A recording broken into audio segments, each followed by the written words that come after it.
Hello and welcome. I am Carl Zha, your host to the Silk and Steel podcast. Today, I have a very special guest. We have Pepe Escobar, who needs no introduction, who is coming to join us from Bangkok, Thailand.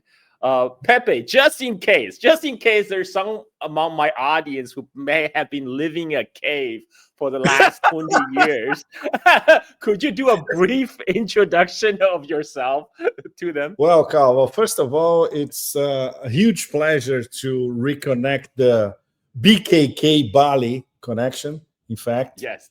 which for me has been part of my personal history for decades. Well, a mini introduction for all of you who are looking at this guy and say, what the hell is this guy coming from? Well, it's a long story. I am a dinosaur, first of all. So that's why many of you won't know me. You're OG. You're Exactly. OG, Pepe. You're OG. Original gangster. Okay, so as an OG, I am a member of a dying breed, which is the foreign correspondent, which is my official profession, which is dying, literally. Most of my peers, my older colleagues, they're all dead, for all that matter.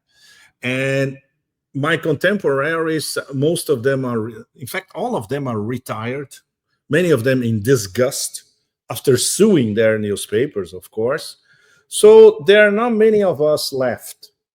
So we go back to a wonderful tradition in the newspaper business in the past, which was the foreign correspondent.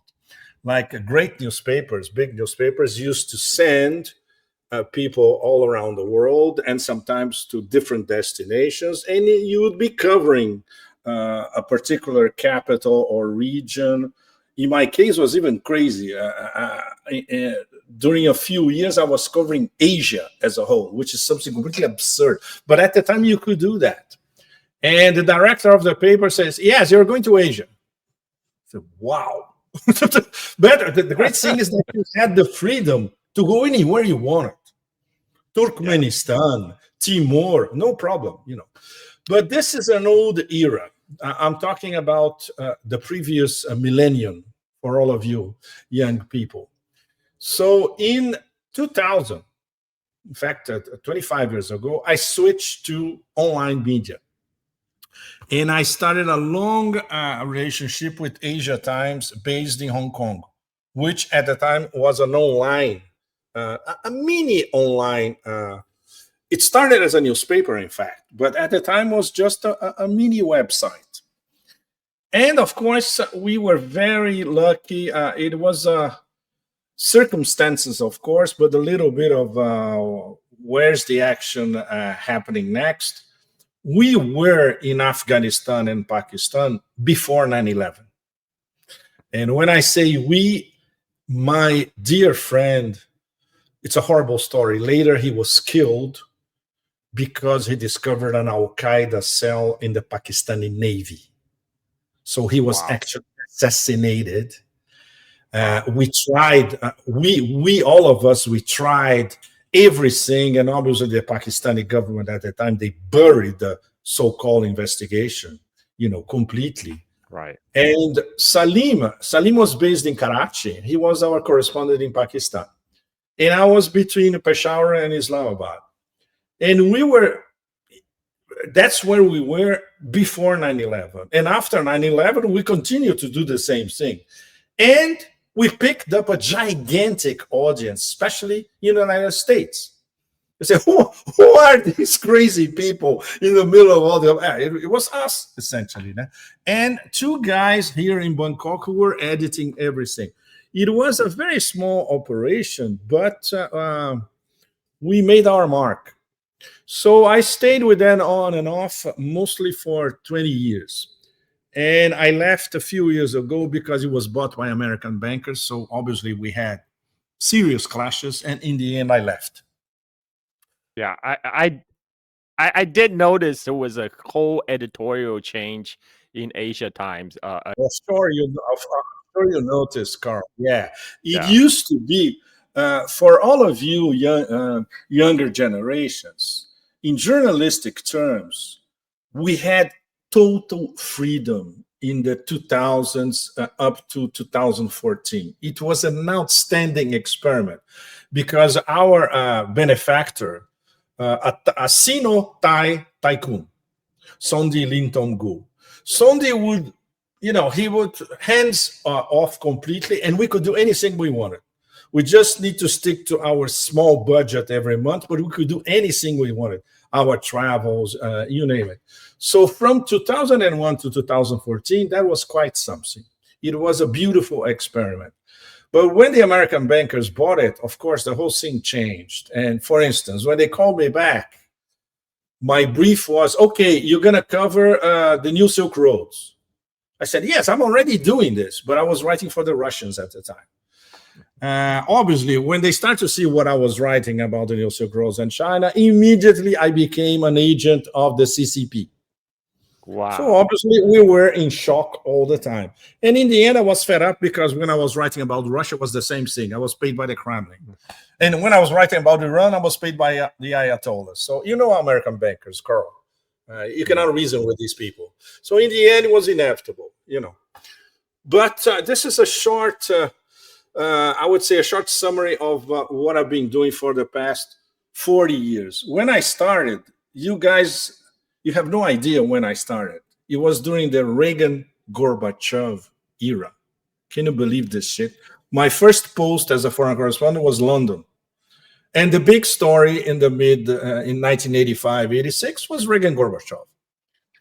So, we dinosaurs, we managed to see the whole shit these past 40 years. And that's why nowadays, the only thing we look around and the only thing, our only possible reaction is to laugh about the whole thing, about the whole tragicomic environment that we inherited. And it's getting worse by the day, as you all know. I think that's the only sensible and healthy response to the whole farce. But what I really want to talk to you about today, the reason I brought you here is to talk about your latest project, which I play a small part in because we recently traveled.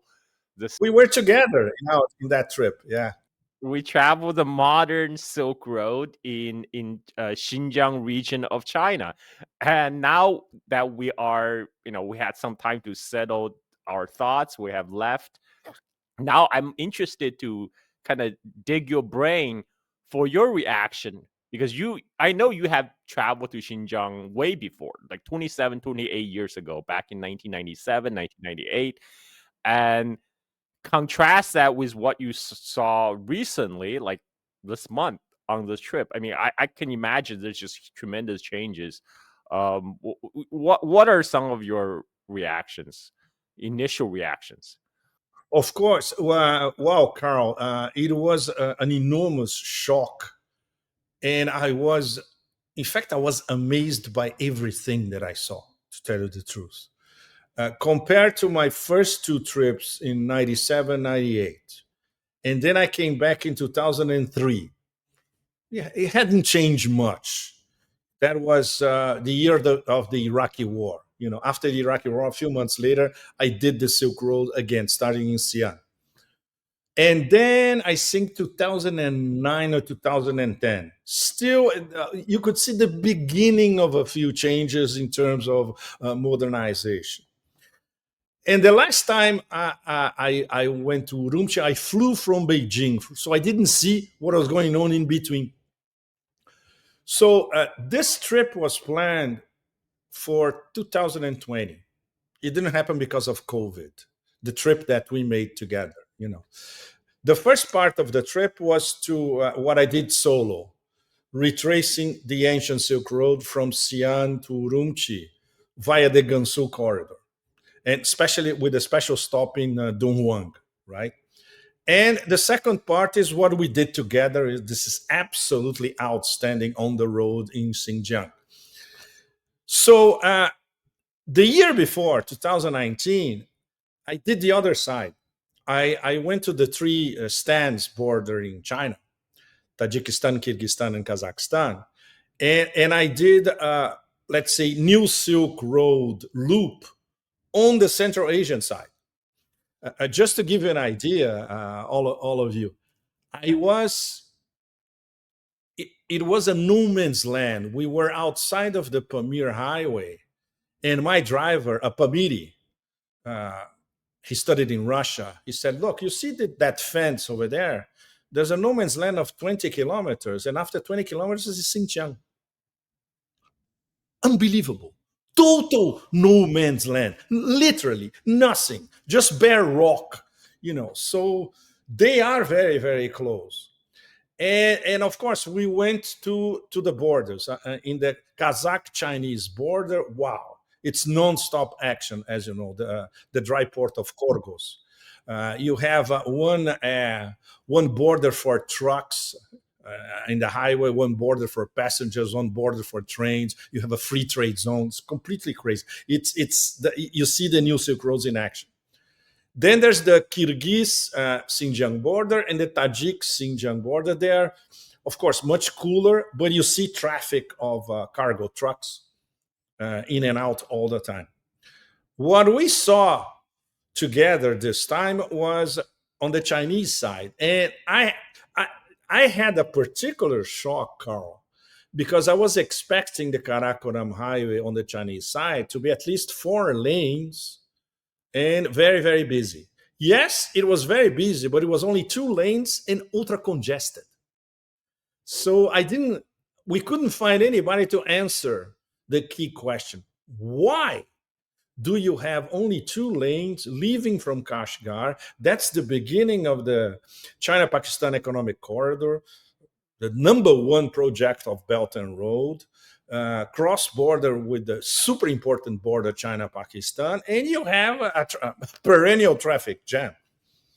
So I assume the costs are still very, very high, and they'll be waiting for the next stage.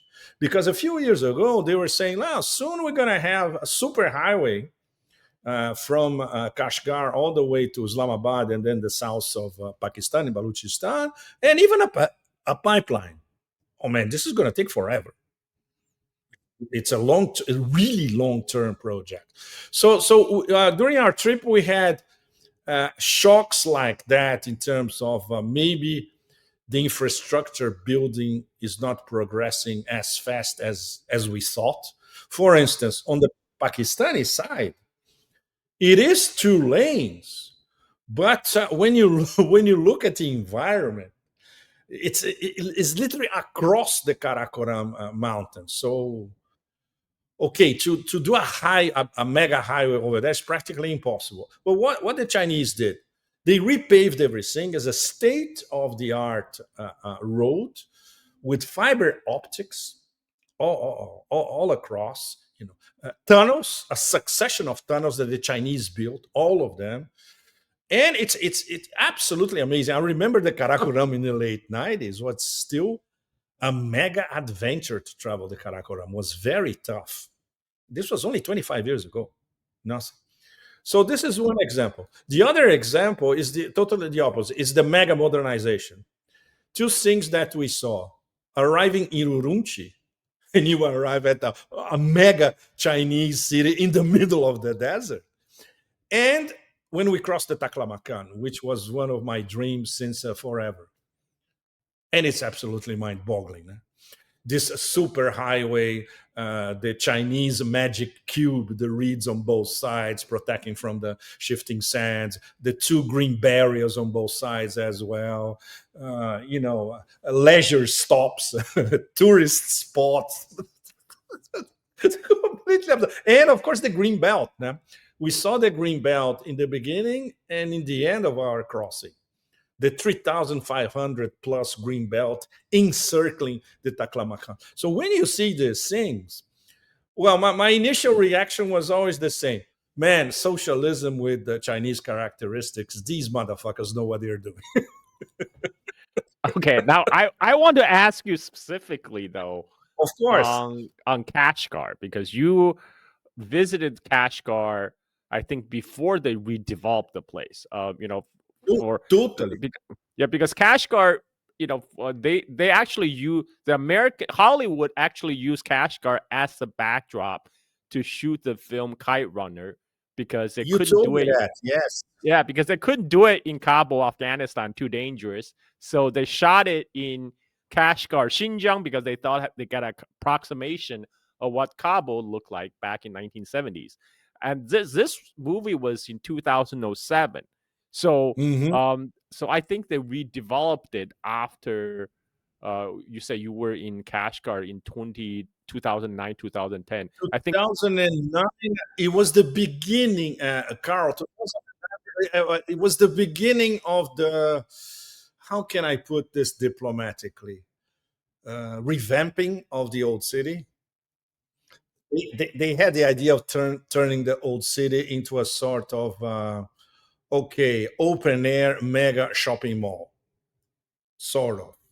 In fact, it is now. In fact, it is, but at least they preserved it. You remember the conversations we had with homestay owners or business owners, that they got some help from the government to renovate the houses. I see. Because the rents in the main road over there, they are very high. It's very expensive. So can they get the money back on business? They have business all the time? Oh, yep. For example, do? this is my house. You want to run a business. Okay. Like homestay, shops, I can Yes. rent you. Okay. And you pay for me rental. Exact. So exact. Exactly. And the rents here, for instance, are high as well. Yes, yes. They It's are. according to the size According to, yes, and then the house locations. of course. For But example, this is a very nice location. Yep. It's one of the main alleys leading to the. exactly. Okay. Exactly. And I think Was pretty decent. They offered money for them to upgrade their homes. They had the option to stay in their own homes or to rent their homes to new businesses. So nobody lost anything, in fact. And of course, I remember reading a lot of horrors in Western media about it. And it's absolutely untrue. Everything was untrue. But okay, but that's Western media. We know how it works. But the other thing is to actually go there and talk to the locals and see for ourselves. so you actually stayed in Kashgar Old Town for a couple of days after we have already left. How was that? I did. It was great because we had more time to interact with the local businessman, the local, our homestay owner, for instance. She gave us a wonderful interview. She's a young businesswoman. She's probably 30 now. When she was 23 or 24, she's from northern Xinjiang. She decided to go to Kashgar and say, look, maybe I'm going to start a business here. Now she owns a homestay in one of the best alleys in the old city. So she told us how does it work, how much rent does she pay, the influx of the domestic touristic boom, how the provincial government pays a lot of attention to the development of the city on that. So this was fascinating, really fascinating, and I had a beautiful experience, Carl. This was very touching. Then our last night, I was reviewing some of the footage with our director of photography, Stan, the guy who shot our documentary, and I brought some stuff that I had on my one of my drives. What I actually shot in Kashgar in the summer of '98 when I was traveling with my wife. We shot the Idka Mosque in the morning. Then we shot the whole animal and vegetable market during the day. So when I was showing these images to Stan, the girls in the homestay, they start coming and wow, look at this.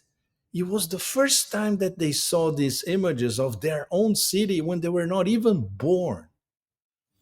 Man, I almost cried. That was beautiful. That was such a beautiful moment. And I felt humbled and at the same time very excited to show them, look, this is how your city was in the last millennium. Last century. Literally, last millennium. And when you compare, Carl, wow. There were no paved roads leading to the Idka Mosque, for instance. That huge swinging square that we saw, it was not there. and some of the buildings around it, they were not there as well. It's very, very impressive. And it was more or less a segregated city at the time. I think the Chinese learned a lot these past few years. So we had the old city that looked like it was for the past centuries. And you had a modern Chinese city, like half an hour walk away, but completely separated with People's Square, with the statue of Mao in the middle and all that. This time we did an experiment. We started at the People's Square in front of Mao's statue, and we walked back to the old city. And now everything is seamlessly integrated. It's organic. The integration is organic. And you see Han Chinese, Uyghurs, Kazakhs, Kyrgyz, everybody, doing business together. Interaction, the famous people-to-people's exchange, Xi Jinping style. You see that in front of you everywhere, like we saw everywhere we went in Xinjiang, right? Yeah, one thing I did was I walk around. I did the same walk from People's Square to the Kashgar old To city. the old city. I just hold out my DJI Pocket 3 in front of me. I didn't say anything. I have a half hour of footage. I plan just to post that on YouTube and say you should do that. Definitely do that. Yeah, walk no around words. Cash. You don't need, exactly. You don't need words. That's it. People will see for themselves, and they will be like, "Wow." Yeah, and the fact is, I know for a fact that even Chinese state media would not post footage like that because they would just think it's too common. Like they think it's not. But what they don't realize, this is actual everyday living for the local people. This is authentic footage, what people would like to see. Yes, and for foreigners will be like, "Wow." So it is in fact organic. Everybody interacting with each other and bustling. And it's a business center. Kashgar is a business center as well. It's not Urumqi, of course. Urumqi is already a high-tech center. But Kashgar is still a mega bazaar, an open-air mega bazaar. Yeah. And I was also, it was, I think, pretty obvious for our trip that most of the tourism, which I think probably employ the most people in Xinjiang right now, a lot of the tourism is primarily driven by domestic tourism, because our driver have told us that there was a sharp drop of foreign travelers after 2008, so much that the English speaking tour guide, they start drop out of the profession. They start joining careers elsewhere with trading companies, that would make better use of their English skills, because there were just not enough foreign tourists coming to Xinjiang. So, but today, the foreign tourists are completely replaced by the Chinese domestic tourism, and the Chinese domestic tourism everywhere. I was impressed. I was very impressed. You were impressed. I was immensely impressed. And whole families from the eastern part of China, they go there, they rent their Tank 300 Jeep, and they are swinging on the road everywhere. Fascinating. And we didn't see foreigners, essentially. You guys got a lot of looks. You and Stan got a lot of looks. but it was good. You were celebrities. All these ladies at Kashgar wanted pictures taken with you. But I was expecting to see more European tourists at least. No, remember when we went to get our border permit in Kashgar, we met two backpacking couples from Italy.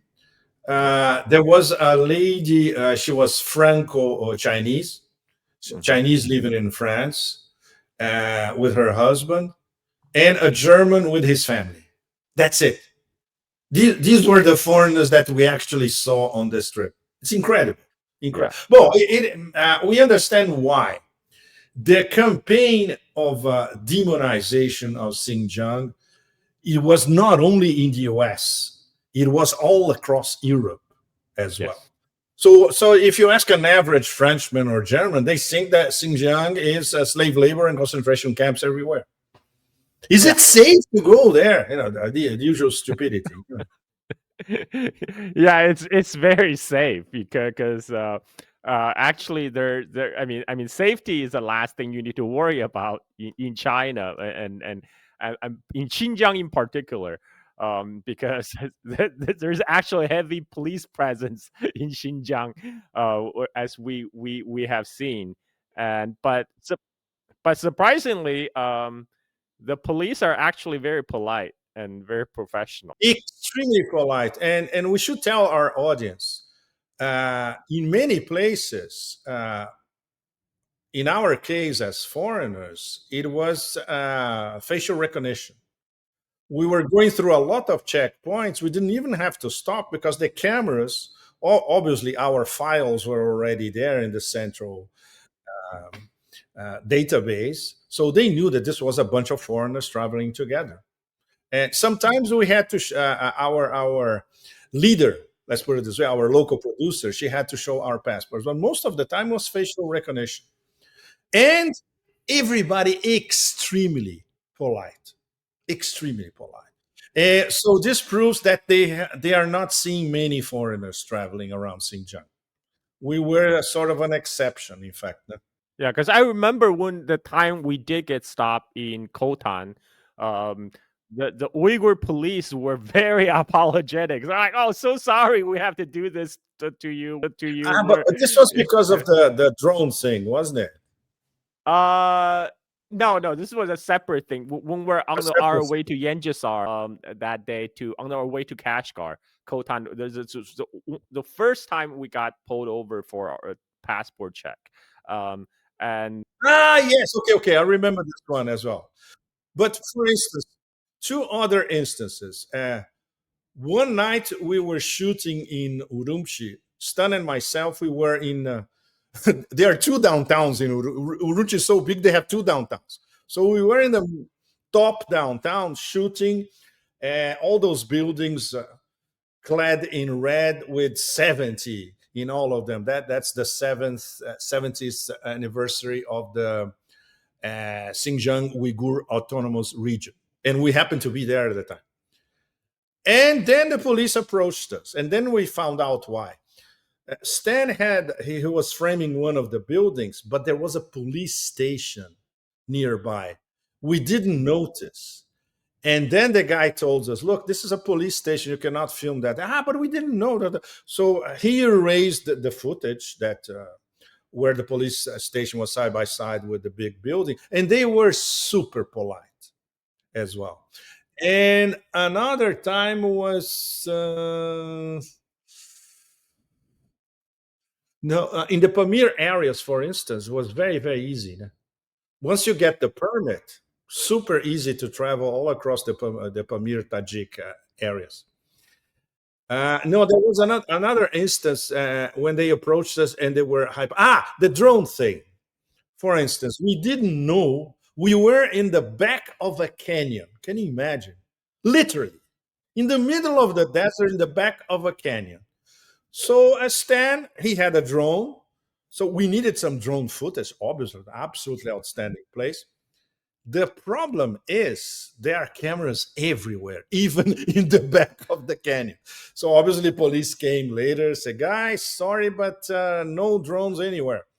It was because of Xi Jinping's trip to Urumqi and the commemoration of the seventh year. we got a little bit cocky, because before we fly the drones, we said, "Wow, Emperor, the mountains are high and emperors are far away because And the emperor is far away. No, the emperor is there.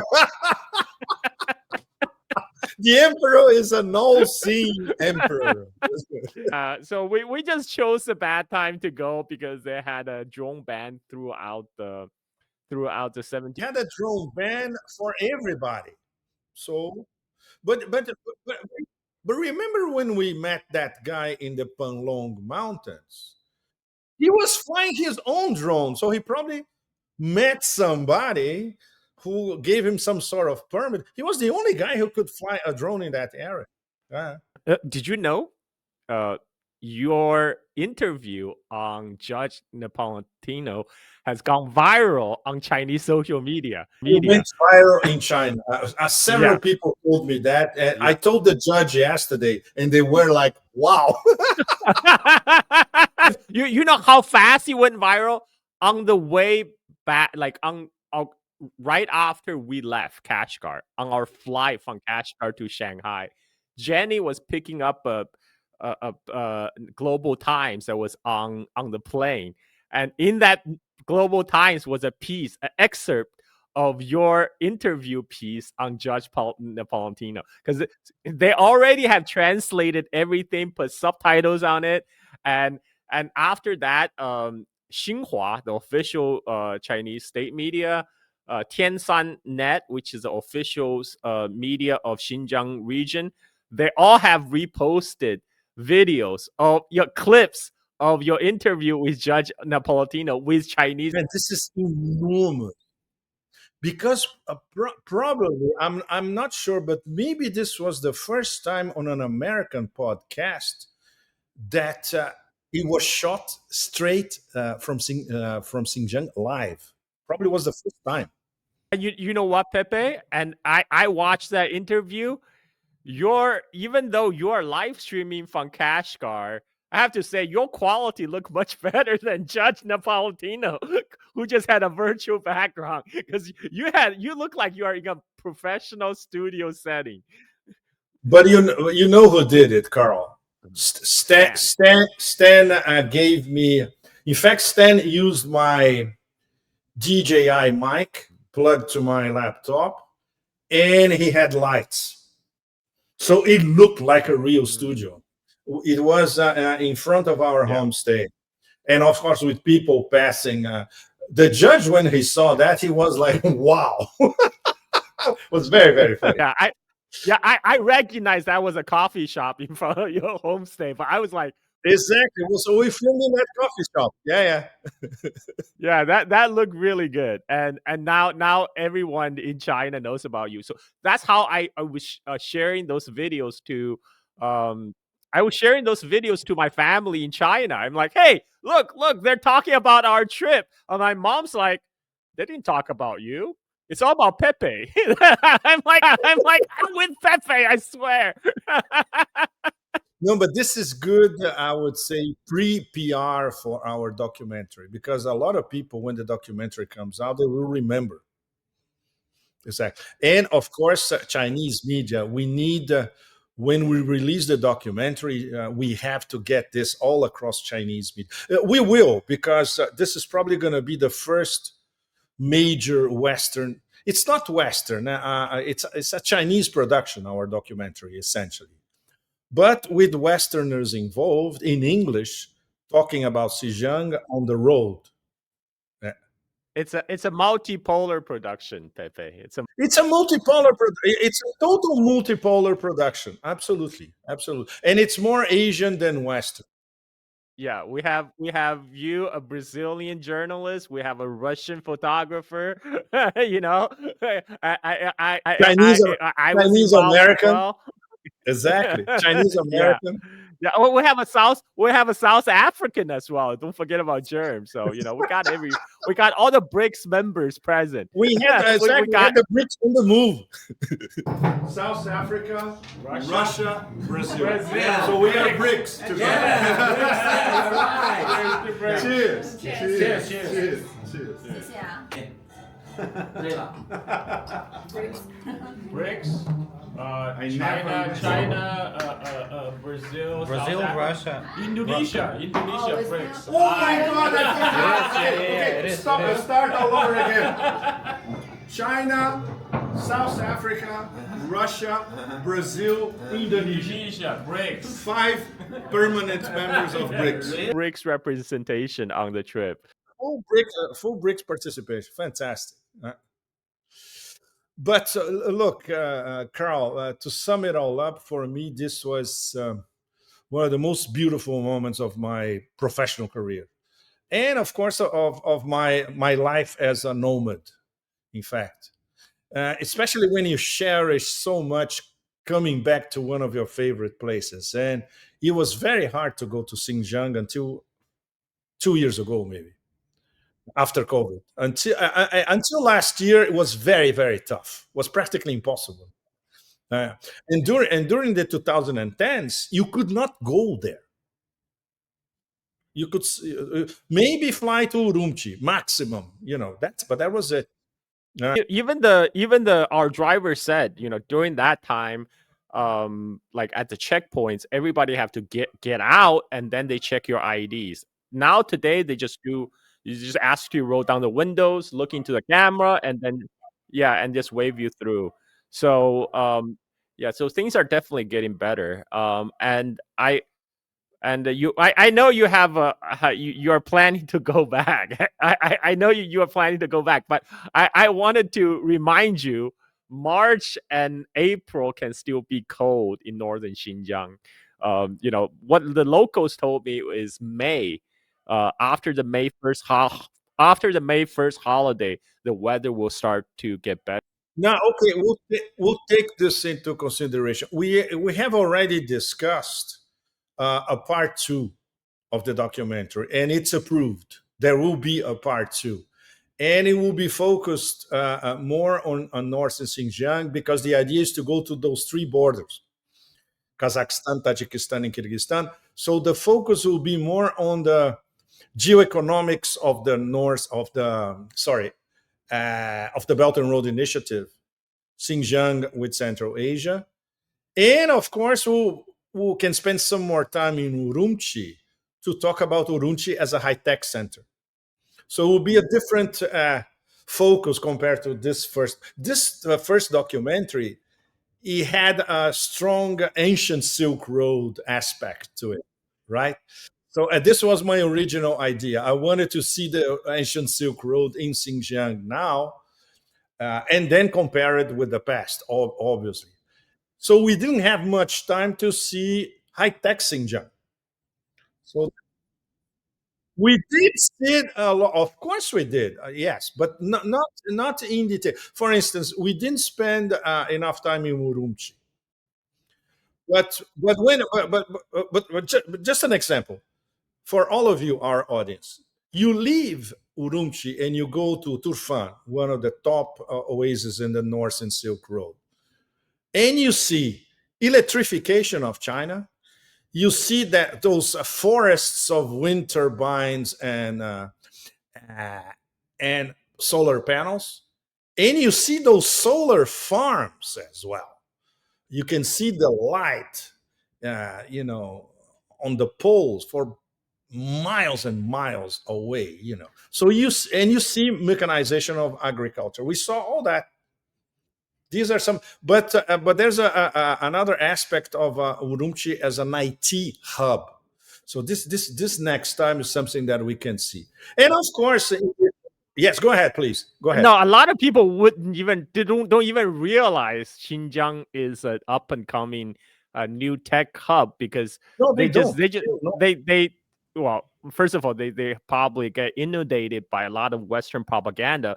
But Xinjiang now has one of the cheapest electricity in China because of proliferation of solar farms and wind farms. That in fact, we talked to a American entrepreneur in Shanghai. They were formerly involved in like crypto business, and at one point they had sent their contact to Urumqi to talking about setting up a crypto mining operation in Xinjiang because electricity was cheap. Oh, that was before China banned crypto mining. Before they banned crypto mining, you bet. Yeah. But that's because of the cheap electricity. A lot of the high-tech industries are now moving to Xinjiang. In fact, moving to Xinjiang. One of the like a lot of for production of solar panels, for example, because itself is very, very energy intensive. A lot of the solar panel components are today made in Xinjiang. They are all made in Xinjiang. Yeah. Wow, it's very impressive when you see that in front of you. Driving along the highway. It's unbelievable. Unbelievable. And I remember that many, many years ago, this didn't exist at all. I remember going to Turfan, from Urumqi to Turfan, it was just desert. That's it. Now it's a high-tech highway. Yeah. Yeah. Actually, I think in 2 weeks, we have traveled through more cities in southern Xinjiang than even many Chinese people, because most Chinese people, you're right. Because we went to the top oasis in the north, and then the top oasis in the south as well, all the way to Kashgar. Not many people do that. Yeah. and we cut right across the Taklamakan desert. And so we hit all the spots. And if you We hit all the spots because this was the original idea. Okay, the capital, Urumqi, the most important oasis, Kashgar. From Kashgar to close to the China-Pakistan border because of the China-Pakistan economic corridor, and on the northern Silk Road and the southern Silk Road, the top oasis, and of course crossing the Taklamakan. With all that, you do the perfect loop of southern Xinjiang. Of course, we didn't go to northern Xinjiang. That's next time. that would be something. Then you would have definitely surpassed most of the Chinese in the amount of Xinjiang places you have explored, I think. But even before, Carl, when I was in Dunhuang before going to Urumqi, I met a lot of families from Shanxi province. They said, "Look, this is the first time we come here, and not very far when you think about it. For them, Xinjiang is like going to Europe or going to the Americas. It's very far. The Western regions, it's very far. Well, Pepe, back in the old days, I'm talking about in the 80s and 90s, you will take 2 weeks to take a train from Yili to Beijing. Two Wow. weeks. 2 weeks. 2 weeks train trip from Yili on the border with Kazakhstan to Yes, Beijing. to Beijing. This is, I mean, even for me, I remember in the 80s, my parents would take me to Chongqing in Sichuan and take a train to Shanghai, and that took 3 days and 3 nights. I mean, today, this is for the first time a lot of the Chinese people can like travel within reasonable time, travel those distances with reasonable time because of development of high-speed rail and highway system and airports. Because like remember, even in places like in Tashkurgan on the Pamir Plateau, now there's an airport. We have an airport now in Tashkurgan. Amazing, exactly. Tashkurgan probably it's 20,000 people, 30,000 people, not more than that. It's a very small settlement. Airport. And it's a strategic airport because it's close to those borders, Afghanistan, Pakistan. And it is an international airport. They do fly to Islamabad from Tashkurgan, apparently. Oh, it makes total sense for business people, Pakistani business people, Chinese business people. Makes total sense. Well, train journeys, I remember. Once I did Chengdu Kunming, was almost 2 days. Almost 2 days. And it was not a long time ago. It was probably 25 years ago. Okay, 25 years ago in China is literally older than my younger cousin. Yes. older than most of your family. Yeah. I was before talking to you. I was going through the plenum in Beijing, so I'm going to write a column about the plenum. And of course, what do they decide? We'll continue to do what we're doing, developing our country, exactly, investing 5-year plans, building our moderately prosperous society. They put out a video. They put out a video of their 5-year plan on Twitter. I saw that. They're like, this is what we're gonna do, right? Next 5 years. And in China's case, they're probably gonna deliver. This is not like Donald Trump's campaign promise or something. No, no, no. It's because if the people responsible don't deliver, they have to pay the consequences. It's a meritocratic system. That's the difference. You have targets, a lot of people involved, and you have to meet the targets step by step. And this is supervised by the millimeter. That's how it works. That's how you develop Xinjiang in okay, max it was between 10 and 15 years. Everything that we saw was built in the past 10 to 15 years. Everything. Yeah.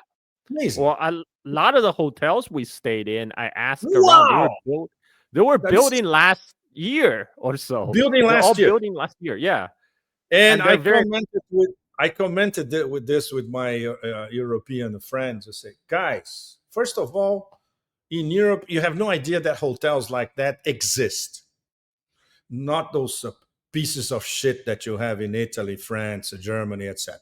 Second, if they existed in Europe, you would be paying 500 euros a night.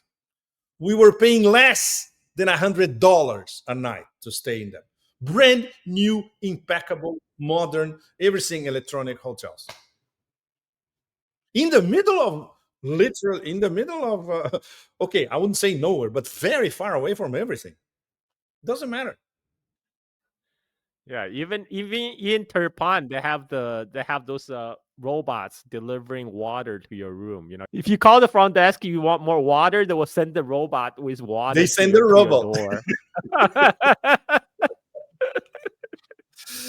Well, but people in the West have no idea about anything. In fact, only the few ones who actually take the trouble to travel to China, but they're still mostly in the East. You see them in Beijing. I saw some tourists in Xi'an, not too many. And as you go west, they disappear completely. They don't go. So they're not seeing the development of China on, I would say, in a comprehensive perspective. Not at all. Yeah. I mean, what I was surprised was, how many Chinese people now have both the leisure time and the disposable income to travel within their own country now. I mean, like, because I remember we went to the Kashgar old city. One of the most popular thing for people to do is to go rent a Uyghur costume, get the makeup, and have hire a photographer to shoot you around the city. So I first assumed, okay, this is just a tourist thing for those tourists from the east to do, right? But later I'm like, wait, I actually saw Uyghur people dressing up. So I'm like, well, what's going on? What's going on here? So I went to ask them. I was like, oh, are you Uyghur? They're like, yeah. Wait, are you a local? They're like, no, we're from Aksu or we're from Kucha. So I realized, okay, so they're Uyghur tourists. They're traveling to Kashgar for the holiday, right? So it's for everybody. The tourist site is for everybody. It's just like those in Xi'an in front of the bell tower. Every day it's an absolutely outstanding Instagram, TikTok catwalk. But most of the girls, they are not from Xi'an. They're from other parts of China. They want to do their Tang princess stuff in Xi'an, of course. And the craziest one is in Dunhuang. In Dunhuang, they go to those dunes, the Mingsha dunes outside of Dunhuang, and they have to pose like princes of the desert. Man, I spent a whole day just looking at them, and it's absolutely fascinating from all over. The same thing, not only from central China, from everywhere, from from Yunnan, you name it. Fantastic. So it's an industry all across China, especially young girls, and it's a fascinating way of valuing their culture. So if they go to Xi'an, they pose as a Tang princess. If they go to Kashgar, they pose as a Uyghur princess. Perfect. You know. Actually, I asked our driver. They said the Chinese government actually have a policy to strongly encourage tourism to go to Xinjiang. So, for example, for state-owned enterprises, for government employees as well, they usually get to take a like paid vacation, um, uh, of, paid by their work unit. But they're strongly encouraged to make that paid vacation in Xinjiang. So so there's a strongly government directed effort to direct more tourism to Xinjiang to inject the cash into the local economy. Man, this is brilliant in so many aspects because it's supporting the local economy and at the same time showing to the rest of China, look what we did here. They advertising uh, lots of state agencies, federal government, regional government, scholars, universities, etc., who invested in Xinjiang these past 10, 15 years. And now you see the fruits in front of you, you know. Sustainable, this is another definition of sustainable development. Well, in the case of China, it's much easier because of those 5-year plans, Carl. That makes all the difference, right? Long-term planning, which is not a thing in US. There's not a long-term planning, not a thing in the US. In the US, they only care about the quarterly earning reports. How The it will quarter, affect the stock price. they cannot even plan their dinner. Can you imagine 5-year plans? Well, that's beyond the election cycle, Pepe. 5 years is 1 year too long. It's 1 year to exact. Yeah. No, but they could not even plan for 4 years if they wanted. It's at best is a quarterly, and in practice is probably 1 week after another. That's it. Well, in Trump's case, he will change his policy in a tweet in 24 hours or 48 hours. So, yeah, so that's where we are. I mean, that's why when in the beginning you said all you can do is laugh. I mean, I think that's a healthy response in such situation. Well, for all of us who follow the dementia, I think our only antidote is to laugh about the stupidity of it all. Because if we take that too seriously, our lives become unlivable. In fact, we cannot take that too seriously. Well, nothing that comes from the US or the European Union, nothing, literally, we can take seriously.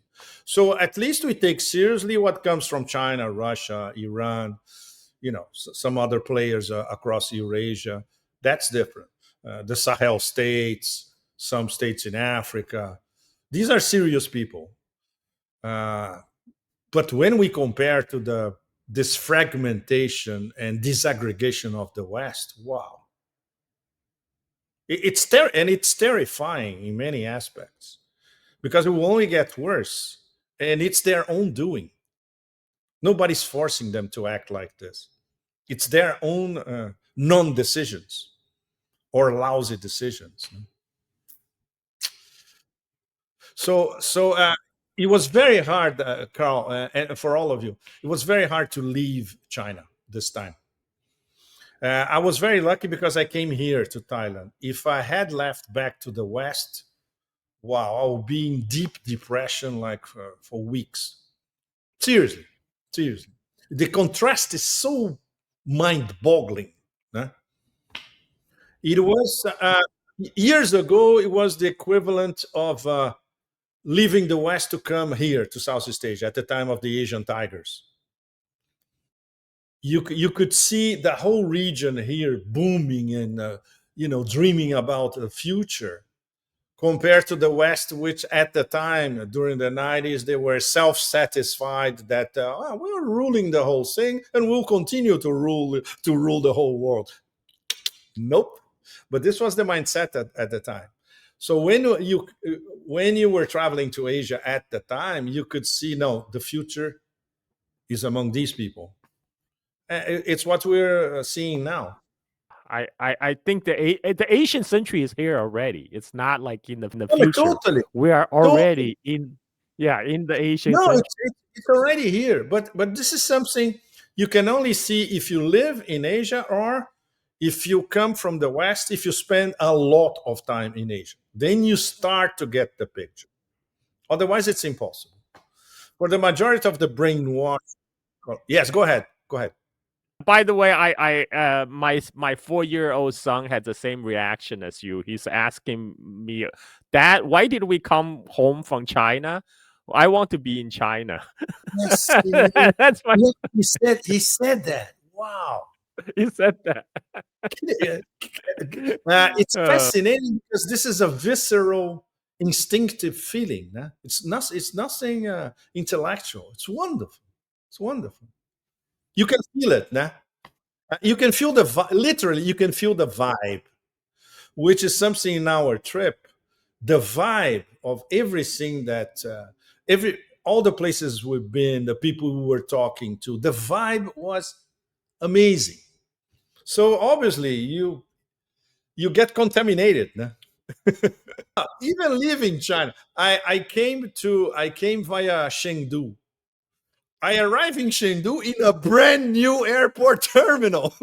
Literally, the guys have just inaugurated a mega terminal, impeccable. It was a few weeks before. Mind-boggling, absolutely mind-boggling. I remember Chengdu because I flew from Chengdu to Tibet zillions of years ago, and the airport was a mess. The airport was a total. I remember going to Chengdu back in 1990 from my hometown Chongqing in order to visit the Wow. American consulate to get a Yes. visa to come to US to join my parents. And I remember at that time it took me 1 day and 1 night by train to get to Chengdu. And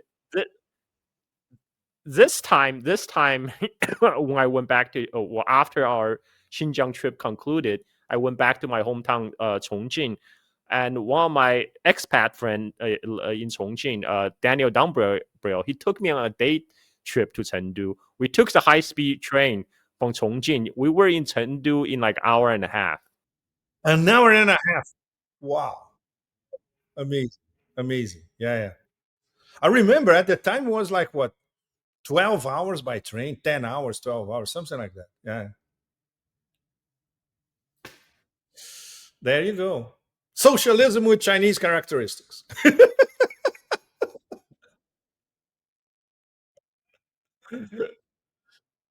You know that this is hard go ahead. This is hard to explain. No.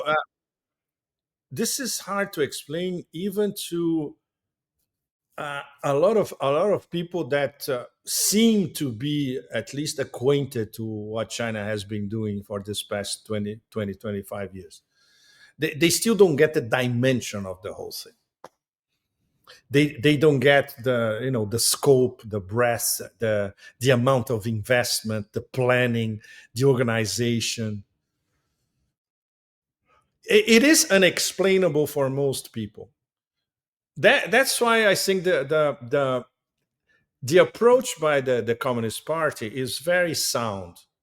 They tell the whole global South, look, it's not that you need to copy the Chinese model. No, we did a few things that were pretty good. We made some mistakes. You can learn from everything that we did here that worked, and then you can apply to your own conditions in your own states. That's very, very sound. So if you tell that to somebody in Latin America or Africa, they will pay attention. No question. They are offering something to the global south that it's much bigger than what it seems. They are. That's a different approach between China and the so-called Washington Consensus, right? The Washington Consensus is there's a universal value everyone must adopt. By the way, the universal value is our value. You must adopt our value. And China is saying, yeah, China is saying, well, actually, the China model is unique to our circumstances. You can come to learn from us, take what you think will be useful to apply to yourself, but like we're not asking you to copy us. We're just serving. Yeah, yeah, Exactly. exactly. So if you want to cross the Taklamakan, there are 4 ways to do it.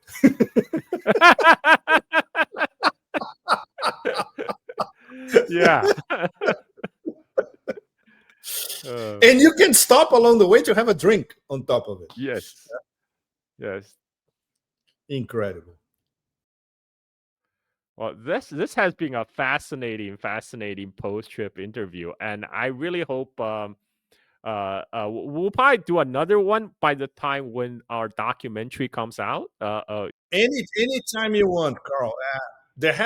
The heavy work starts now, and Stan, he has gone through the footage, and he's going to prepare a first rough cut. So maybe next week or the week after next, we're going to have a Zoom to start talking about the first rough cut and then planning the next one. So it's good. It's a tremendous job, but maybe it could be ready by the end of the year or the beginning of next year. Yeah, hopefully. I have some. Well, I have some footage of my own. So what I can do is, I'll start. Exactly. Did you send your footage to him? I did. Already? I Good. did. I did. For instance, especially our the one. conversation with the barber shop will have to Yes. be in the documentary. It's a must.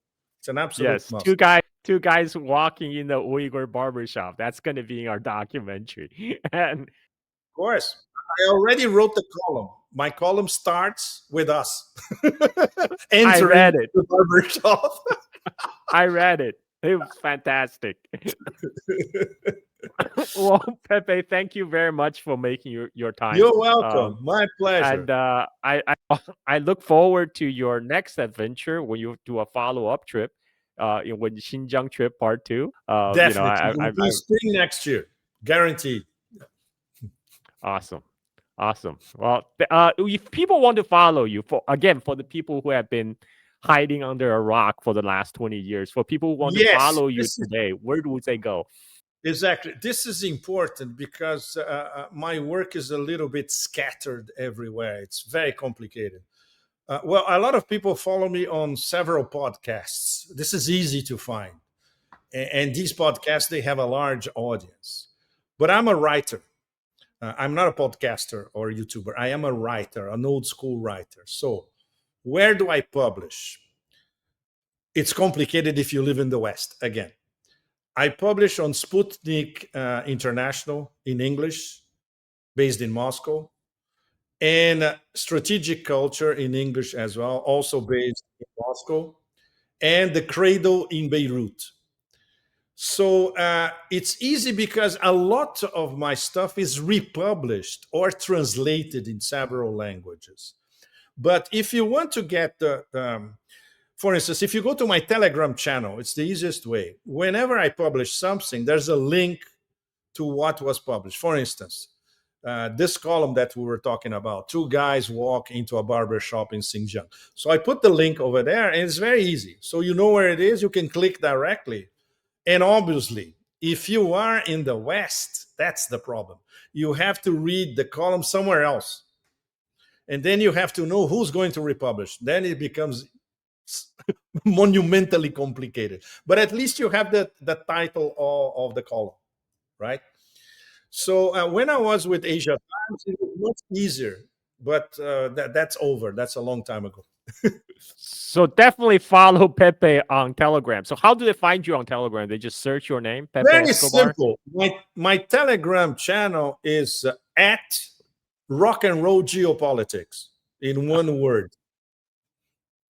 Well, many of you don't know, but I am originally a rock and roller.